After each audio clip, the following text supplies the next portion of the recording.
न भुल कबर दे रात वे कुछ परख अपनी ज़ात वे ॾाढे ॾुखे मंज़िल इहा चङी निभी साईं घिल इहा हिरसी न कर तो दिल इहा पल पल दा कर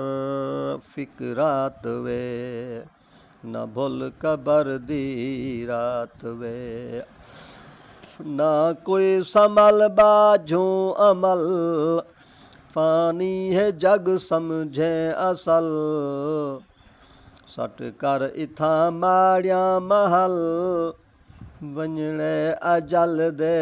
बात वे न भुल कबर दी रात वे सफ़े जा सफ़ा मर गियां दुनिया कनो कंड कर गियां थी कई हवेलियां भर गियां सब छोड़ कर राहत वे न भुल कबर दी रात वे है न कुछ पूरी की तो लालच दी मजदूरी की तो रहमान तू दूरी की तो दोज़ख लियूं न गात वे न भुल कबर दी रात वे।